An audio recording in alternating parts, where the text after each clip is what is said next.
নমস্কার, কেমন আছেন সবাই? বসুন্ধরা ব্লগের নতুন একটি ভিডিওতে আপনাদের সকলকে স্বাগত জানাই।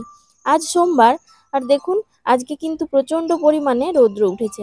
এখন বাজে বেলা 10টা। আর এইমাত্র আমরা শুনতে পেলাম যে বাঁধের ওপর দিয়ে একটা ফুচকা দোকানি যাচ্ছে। তো সেই জন্য আমরা সবাই ফুচকা খাবো বলে ভাইকে বললাম যে বাঁধ থেকে একটু ফুচকা নিয়ে আসতে। চলুন দেখা যাক দোকানদার দাঁড়িয়েছে কিনা। এই দেখুন দোকানি দাঁড়িয়েছে। এবার আমরা ফুচকা নিয়ে বাড়িতে চলে এলাম। তো আমরা 50 টাকার মতো ফুচকা কিনেছি। এখন যে পরিমাণ ফুচকা দেয় না, তাতে একেবারেই যেন মন ভরতে চায় না। আমরা যখন স্কুলে যেতাম তখন আমাদের দিত 1 টাকায় 4টা করে ফুচকা, আর এখন সেই জায়গায় 10 টাকায় 7টা দেয়। মানে একেবারেই মন তো ভরেই না, আর পেটও ভরে না।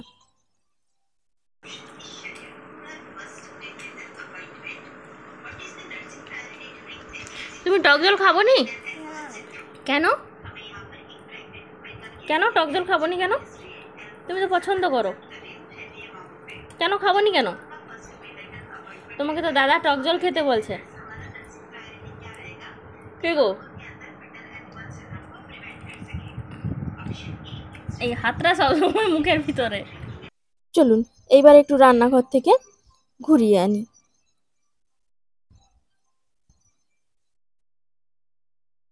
মেয়ে আমার এদিকে রান্না বান্না করছে, মানে ওকে একটু জল, একটা কড়াই এবং একটা খুন্তি দিয়ে দিতে বেশ সুন্দর আমেজে রান্না বান্না করছে।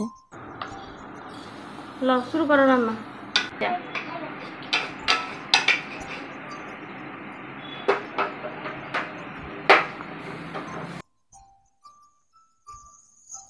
এইদিকে মা রান্না করছে বাকিদের জন্য।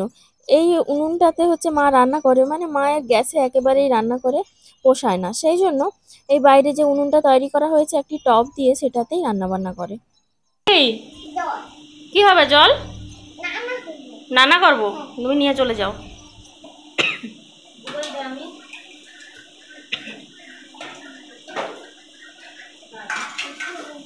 যে জল ঘাটে তার কি হয় বলো তো? হাঁটছো কি কম হয় দেখাও। তোর এবার সত্যি সত্যি হাঁটছিও হবে। এইদিকে আমি রান্না করে নিয়েছি একটু ডাল।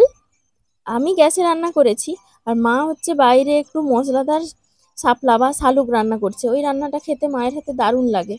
আর আমি শুধুমাত্র ডালটা রান্না করে নিয়েছি, আর মা শাপলাটা রান্না করছে, আর এদিকটাতে একটু কচু আলু দিয়ে পালং শাকের ঘন্ট করেছে। বন্ধুরা, আজকে যেহেতু সোমবার, আমাদের এখানে সোমবার হাট হয় দোবান্দিতে। তো হাটে ওইখানে যাব, ওখানে বেশ সুন্দর সুন্দর কালেকশানের জিনিসপত্র আনে।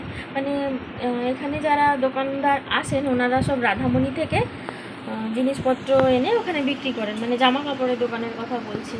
আর বোন যে বলছে যে ও শাড়ি টাড়ি কি সব কিনবে, সেই জন্য যাব। আমি রেডি হয়ে বসে রয়েছি আমার রত্নমণির জন্য। এই রত্নমণি এখনও ঘুমোচ্ছে, এখনও ওঠার নামগন্ধ নেই। মাঝে মাঝে হচ্ছে পাশ উল্টাচ্ছে। 4:30 বেজে গেছে, কিন্তু এখনও পর্যন্ত ওঠার নামগন্ধ নেই। দেখি কখন ওঠে। ওয়েদার মাঝে মাঝে পরিষ্কার হচ্ছে, আবার মেঘ হচ্ছে। তো এইরকমই ওয়েদার নিয়ে আমাদের বেরোতে হবে। তো চলুন বাজারে গিয়ে কি হয় না হয় আপনাদের অবশ্যই দেখাবো। এখন বাজে বিকেল 5টা। তো ভালো মতোই কিন্তু রৌদ্র আবার বেরিয়ে গেছে, আর আমরাও পৌঁছে গেছি। মেয়ে উঠতেই ওকে রেডি করিয়ে নিয়ে চলে এসেছি। আমরা তিন বোন এসেছি এবং মেয়েকে নিয়ে এসেছি। প্রথমে এই দোকানটাতে ঢুকলাম, দেখা যাক এখানে পাওয়া যায় কিনা। তো ওনাকে জিজ্ঞাসা করতে উনি তো বলেই দিলেন যে সেরকম কিছুই আসেনি, যে যেগুলো পুজোতে পরা হবে বা কোনো বিয়ে বাড়ি টাড়ির কোনো কালেকশন ওনার কাছে সেরকম ভাবে নেই, বা মেঘলা ওয়েদারের জন্য আনেননি। তারপরে এলাম এই দোকানটাতে, দেখা যাক এখানে কি পাওয়া যায়। ইনি কিন্তু মোটামুটি বেশ সুন্দর সুন্দর কালেকশানই বের করছেন। দামগুলোও যে খুব বেশি তা কিন্তু নয়, দামগুলোও কিন্তু সাধ্যের মধ্যেই। যেমন বেনারসি টাইপের কিছু শাড়ি বের করছে, তবে যে নেবে তার পছন্দের উপর ডিপেন্ড করছে। আমার যে খুব একটা পছন্দ হয়েছে তা কিন্তু নয় এই বেনারসি ধরনের, তবে বেশ কিছু কালেকশন রয়েছে যেগুলো কিন্তু খুব সুন্দর। মানে এগুলো আবার বোনেদের জন্য সেরকমটা সুটেবল না, ওদের জন্য একটু সিল্ক টাইপের হলে ভালো হয়। তবে এগুলো হচ্ছে পুরোটা পিওর সিল্ক নয়, এগুলো হচ্ছে সিল্ক এবং সুতো এই সব কিছু, মানে সেমি ভয়েল টাইপের। সেই ধরনের শাড়ি এবং তাদের রোলেক্সের কাজ করা। এগুলো তো আর বাচ্চা বাচ্চা মেয়েরা পরতে পছন্দ করবে না, এগুলো যারা একটু বিবাহিত বা একটু এজি পার্সন তাদের জন্য ঠিক আছে। তবে উনিও বললেন যে সেম প্রবলেম, যে মেঘলা ওয়েদারের জন্য উনি কিন্তু আনেননি সেরকম কিছু, যে হুটহাট করে যখন তখন বৃষ্টি হচ্ছে। এই দেখুন, এই শাড়িটা কিন্তু মোটের ওপরে বেশ কাপড়টা খুব সুন্দর, তবে এতে রোলেক্সের কাজ করা থাকার জন্য এগুলো আমরা নিতে চাইনি কেউই। তবে বোন যে ধরনেরটা খুঁজছিল সেই ধরনেরটা এখনো পর্যন্ত পাওয়া যায়নি। এই শাড়িটার দাম মাত্র 750 টাকা। উনি বললেন বেশ মোটামুটি কাউকে গিফট বা বিয়ে বাড়িতে কাউকে দেওয়ার জন্য এগুলো কিন্তু ভালো, বা কোনো যে কোনো কাজ ক্ষেত্রে কাউকে দেওয়ার জন্য ভালো। তবে এই দেখুন এটা কি বেরোলো, দেখুন একটা ওয়েব মার্কশিট বেরোলো। মানুষ এদিকে খুঁজে খুঁজে পাগল, তাদের ওয়েব মার্কশিট কোথায়, চাকরি বাকরি হচ্ছে না, আর এদিকে দেখুন শাড়ির ভেতরে ক্যাটালগের বদলে ওয়েব মার্কশিট। তবে এই ওয়েব মার্কশিটটা যে অনেক পুরনো তা কিন্তু নয়। সাল বা পরীক্ষার যে নাম দেখতে পেলাম সেটা আমি আপনাদের দেখালাম না, তবে সেটা রিসেন্ট, সেটা আমি আর বলবো না। তবে এই যে শাড়িটা আমি এখন হাতে নিলাম, এই শাড়িটা কিন্তু খুব সুন্দর। এটা বেশ আমাদের পক্ষে হলে খুবই সুন্দর, তবে বোন এটা কিন্তু নিতে চাইলো না। বললাম যে ওটা একটু সেমি ভয়েল টাইপের, বেশ কিছুটা সিল্কের মতো আসবে, কিন্তু নিতে চাইলো না। আর এখন যেটা হাতে নিয়ে আছি ওটা আবার এমন সিল্ক, বেশ একটু যেন হাওয়া হয়ে গেলেই ওটা আবার চারিদিকে ছিদ্রে পড়বে, তো যে কারণে এটাও নিতে চাইলো না, এবং কালারটাও কি ম্যাড়মেড়ে টাইপের।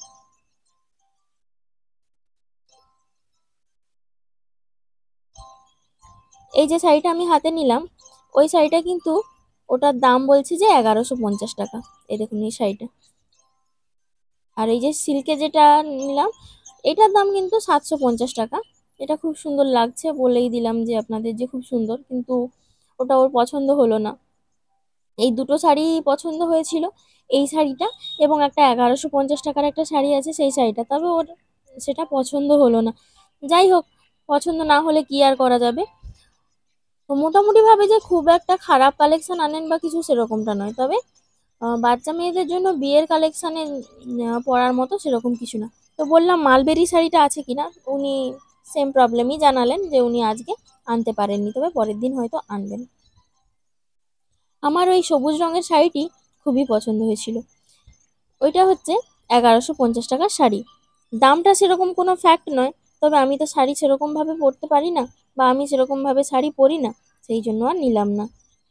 মানে আমি যদি এখন শাড়ি নিয়ে বাড়িতে ঢুকি, মা আমাকে রে রে করে তাড়িয়ে নিয়ে যাবে, কারণ আমি শাড়ি সেরকম একটা পরি না। যত শাড়ি আছে আমি শাড়ি কোথাও যাওয়ার আগে বের করে ফেলি, তারপরে যখন ভাবি যে এটা পরে আমি চলতে পারবো না, আবার সেটাকে আলমারিতে গুছিয়ে ফেলি।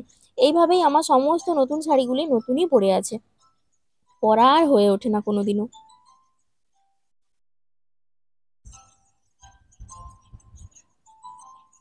শাড়ি দেখলেই নিতে ইচ্ছে করে, কিন্তু ওই যে একটা সমস্যা, যে পরতে পারবো না সেই ভয়ে আর নেওয়া হয় না।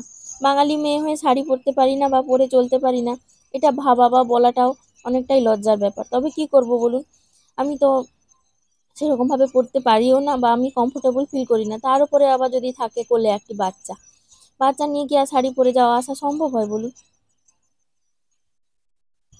বাচ্চার ব্যাগ ধরতে, বাচ্চার বোতল ধরতে, তারপরে নিজের টুকটাক জিনিসপত্র ধরবো না শাড়ি ধরবো।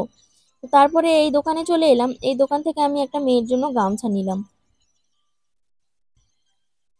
পাশেই রয়েছে ফুচকা দোকান। তো ফুচকা দেখে মেয়ের আবার খুব ইচ্ছা হলো ফুচকা খাবে, সকালে ফুচকা খেয়েছে আবার বলছে ফুচকা খাবো। তো যাওয়া যাক এবার। এই দেখুন মেঘের অবস্থা দেখেছেন, এখন বাজে প্রায় 6টা মতো, 1 ঘন্টার মতো এখানে দোকানে দাঁড়িয়ে দাঁড়িয়ে কোনো কাজের কাজ হলো না, বকর বকর করে জিনিসপত্র ঘাঁটাঘাঁটি করে দিয়ে চলে এলাম। আমার খুব খারাপ লাগে যদি দোকানে জিনিসপত্র ঘাঁটাঘাঁটি করে চলে আসি না নিয়ে।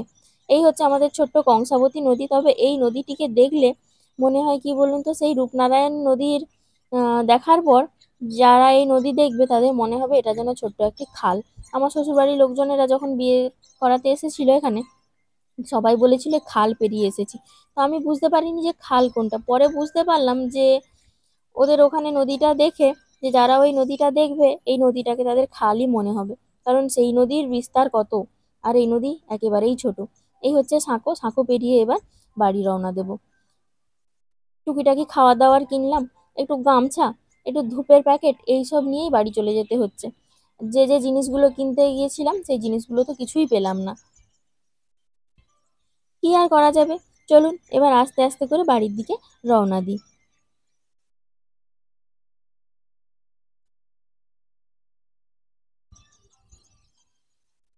সাঁকো থেকে দুই পাশে নদীটিকে দেখতে দেখুন অপরূপ সুন্দর লাগছে।